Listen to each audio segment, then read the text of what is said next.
instantly know what this is right here.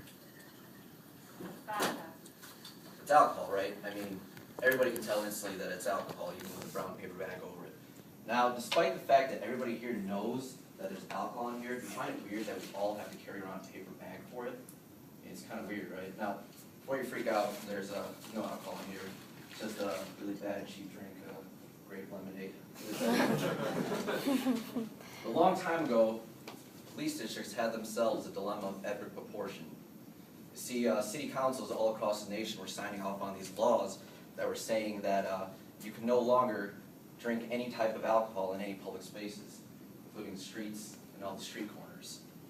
Now, if you've ever lived in the city, you would know that the street corner is the poor man's lounge. You can sit back on your own stoop, crack open a brew, feel the summer air, and watch girls go by. It's a lot cheaper than the bar, at least. Now, sorry, I lost my place.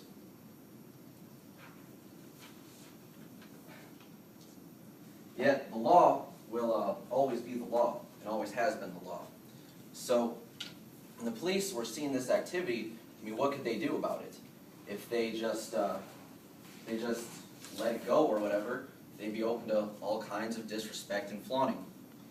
Now, on the other hand, if they started locking people up for it, anybody that was tipping back a high life, they'd have to lock up anybody, and they wouldn't have any room to do any actual real police work.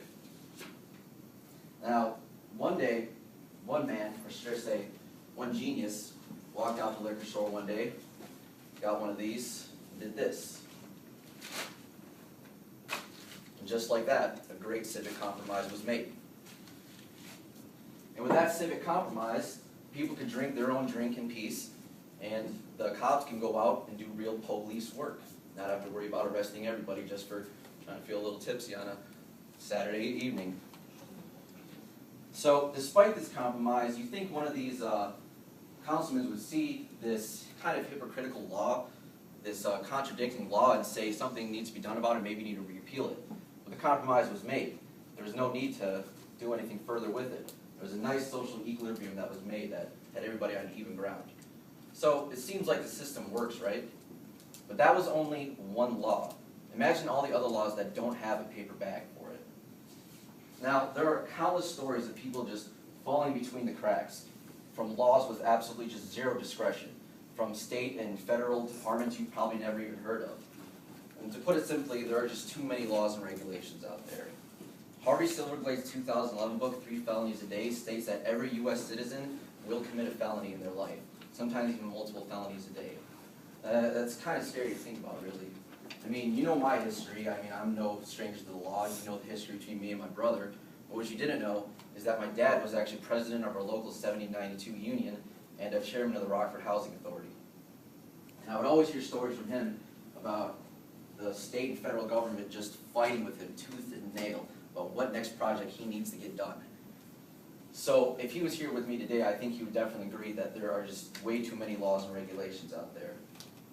Now, obviously, when I say that, I don't mean laws like don't kill, don't steal. I mean, that's pretty obvious right there, self-explanatory. What I'm talking about is the massive amount of obscure laws that you've never even heard of. Now, buying property and building a house on it, that's a pretty simple American dream, right? I mean, there's probably people in here that have that same dream. Now, it should be pretty self-explanatory. I mean, obviously, there's going to be regulations and procedures you're going to have to go by, but for the most part, it should be pretty straightforward. I mean, this is America, right? As long as you're not infringing on somebody else's privacy or safety.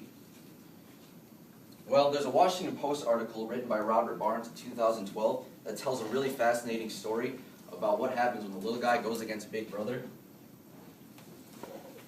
This, right here, is Jack and Jill Barron. Now, Jack and Jill Barron, they decided to buy some property and build a house on it. Pretty simple. The EPA, the Environmental Protection Agency, came out and told them, oh, you can't do that. The property you bought is sensitive wetlands. So the property you just bought is essentially worthless right here. So that's fine. I mean, the law is and always will be the law. So they went to the courts to decide this. And the courts actually said it's perfectly fine what they're doing. They can go out and they could build their property anything they wanted to do. So the courts came out and they looked at the foundation, they looked at the land, and they found that there was a drainage pipe in the area that was actually stocked and filled and with just a bunch of grime and gunk and trees and dirt, and they didn't have the funds to actually clean it up. So they told Jack, they said, Jack, you need to go out and you need to clean everything up, because we can't do it. So Jack went, and he bought out all the expensive equipment and rented out all the vehicles that he needed, and he took all that man hours to clean up and divvy out the ditch and got all the water off the land. And what was he rewarded with all of his hard work? A nice fat felony. I'm going to repeat that. His own government cited him felony for something they told him to do. These are the people that I'm talking about that are slipping between the cracks right here. Now, after this happened, this case made nationwide news. And after that, the media got behind it, and the case went all the way up to the Supreme Court. And with the media behind it, they were actually acquitted. Nice little ending to the story. They got their house, they got their property, everything was fine. Not really. 4 months later, after they got into their nice, cozy home, they got a letter from the EPA again that said, hey, that's really cool and all that the criminal courts decided that you can build on your property, but we still believe that you live on sensitive wetlands, despite the fact that you just built a 10-foot well in your backyard and there's no water at the bottom of it. So we're going to be charging you $37,500 every single day of your life. So the Barons had to sell their home, they had to sell their property, they had to move into a modified trailer, the life savings was completely gone, they went bankrupt, their lives completely destroyed. And these are the people that I'm talking about that are slipping between the cracks, like I said. And frankly, I think it may be too late to do anything about it. Now what I mean by that is that the precedents that have been set in the past, I think they're too far gone to be undone at this point. The sheer quantity of laws that are out there that have been grandfathered in, amended, split apart, and put together, I mean, there's not a single human being out there that can actually count for all of them. Not a single one. There's just too many of them. And really people, they kind of can only care about what's in their own sphere. I mean, what's tangible to them, about where they want to move to next or what career they want to go to next. It's kind of hard for them to think about 4 obscure laws in Honduras that arrested a man named Abner Schoenwetter for 6 years of his life just for doing his own job. This is Abner right here. Abner did the same routine day in and day out for 16 years. He imported lobsters for the U.S. Now, the U.S. Customs never had a single problem with what he did, ever, not a single time. Until one day, one FDA member, one garbage human being, cross-referenced some paperwork somewhere in some dusty filing cabinet in some corner of some corner office and decided that what he's been doing for 16 years was illegal. See, Abner was actually putting his lobster tails in small separate bags instead of gigantic 40-pound bags, which is what the FDA required from him. Which sounds way worse to me. So, without any warning or citation or one call from one human being to another, they decided to go to Abner's house at 7:30 in the morning, guns drawn, and sentence him to 8 years of his life. And he served out 6, just for lobster tails, just for doing his own job. Now, after he got out, and before this, he had no priors with the law at all, just a speeding ticket. And when he got out, his business went to shambles, his family had to move across country, and his life was destroyed. He went bankrupt.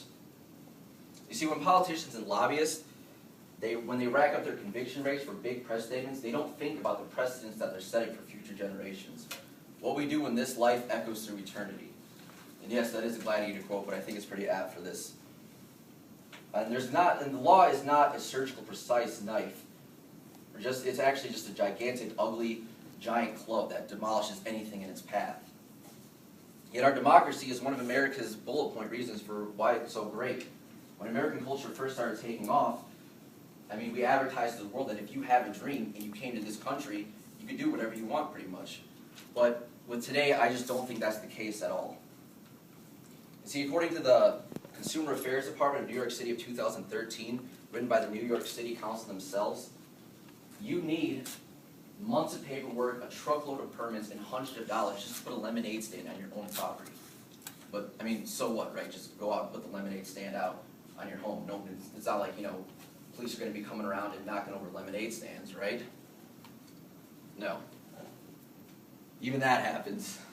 I mean, to me, this is just ridiculous if you read this here. I mean, city councilman calls cops on kids selling cupcakes, Georgia Girl Scout troops cookie booths shut down, lemonade stands being shut down, but with inexplicable war on lemonade stands. I mean, this is just ridiculous to me. No discretion being used at all. There's a giant, big law club, just knocking over lemonade stands. Now to me, this says to me that America is just an echo chamber of its past ideals. That it's no longer what it used to be. You see, back in the 1920s, you could take a poor, illiterate immigrant, an Italian-American or an Irishman, and he could go out and he could buy himself a car, and he could rework the painting, and he could put taxi on it, and suddenly he's an entrepreneur. He's a businessman. Nowadays, if you want to go out and you want to go and maybe start yourself a tax business, you've got to grab one of these bad boys. Well, this is a taxi medallion license. These cost $1 million just to get. That's just $1 million for a license. Now, that's not including all the funds that it takes to start up your business or anything like that. I mean, say goodbye to middle-class entrepreneurship. You're now an employee to your own business. George Williams, an economist and former taxi driver, wrote a 2012 article, Upward Mobility Barriers. He stated that this medallion right here keeps the outsiders out and the insiders in, so they can keep the prices exactly where they want it, nice and high. You see, these businesses that control all this, they don't want any competition. That means they would have to compete for prices and things like that. So they have the funds to throw money at the lobbyists who sponsor the bills, who get the bills to the politicians who sign off on it.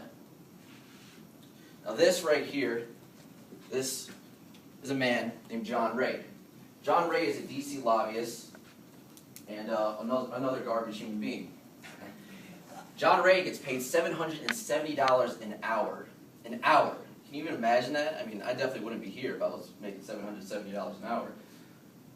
And he gets paid directly by Jack Schaefer, who's a well-known taxi king of New York, one of the one-percenters.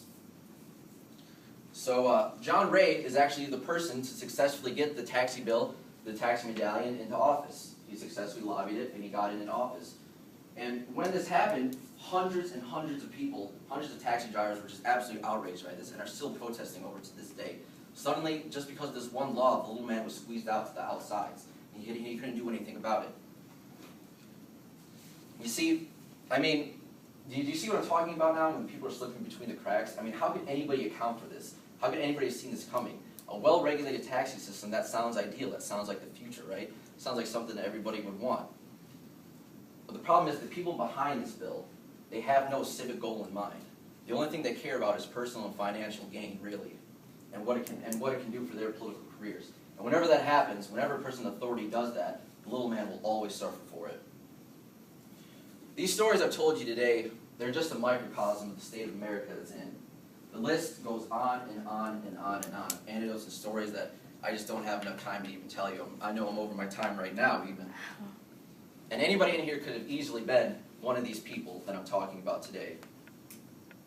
I mean, from what I've told from some stories, actually, some of you have felt this effects with the outsourcing standards in your jobs, from what I've heard.